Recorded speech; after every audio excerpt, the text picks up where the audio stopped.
ګرانو لیدونکو السلام علیکم. ستاسو پام راړوم د نن ورځې تازه لنډو مهمو خبرونو ته. پیل له پښتون ژغورنې غورځنګه کوو. پښتون ژغورنې غورځنګ د پاکستان په کراچۍ ښار کې لویه غونډه وکړه. په دغه غونډه کې چې زرګونو پښتنو پکې ګډون کړی و، د پي ټي ایم مشرانو وویل چې افغانستان امن نشي، پاکستان نشي امن کېدلی. دوی غونډو ته د خپلو خبرو پر مهال یو ځل بیا د پاکستاني استخباراتو له لوري د پښتنو پر وژل کېدو نیوکه وکړه. محسن داوړ د پښتون ژغورنې غورځنګ د رهبرۍ غړي محسن داوړ ویلي د پاکستان حکومت په ځانګړې توګه د دې هېواد جنرالانو ته به اجازه ورنه کړي تر څو د افغانستان د خلکو خلاف جنګي او مخربې پالیسۍ عملي کړي. پوهنې وزارت د پوهنې وزارت مسؤلانو ویلي چې د دغه وزارت د نوې طرحې پر بنسټ به له دې وروسته د ټولو ښوونځیو له لومړي تر درېیم ټولګي پورې زده کوونکي خپلې زده کړې په جماعتونو کې کوي. حمدالله محب د افغانستان د ملي امنیت شورا سلاکار حمدالله محب وایي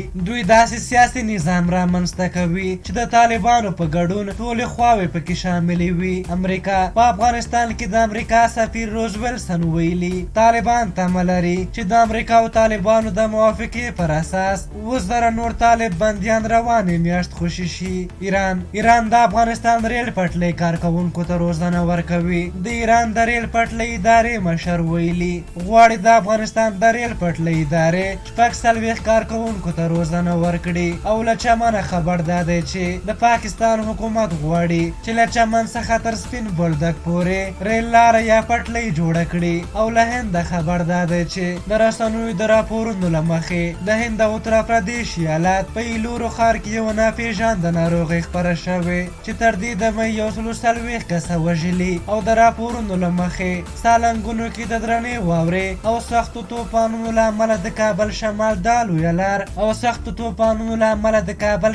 د لویه لار د باروړونکو موټرو پر مخ تړل شوی. او وروسته خبر دادی چې زلمي خلیل زاد ویلي چې د مصالحې شورا به یو باصلاحیته شورا وي او پریکړې به کوي. خلیل زاد ښایي دا خبرې غني ته په ګوت څنډنه کې کړې وي. ولسمشر غني ویلي و چې دغه شورا به مشورتي حیثیت لري، اما خلیل زاد وایي چې پریکړې به کوي. په هر حال دا د نن ورځې تازه لنډ او مهم خبرونه. تر بیا چې تاسو پړ تر ازم پلی او بخون کې خدای مسپارم د الله په امان.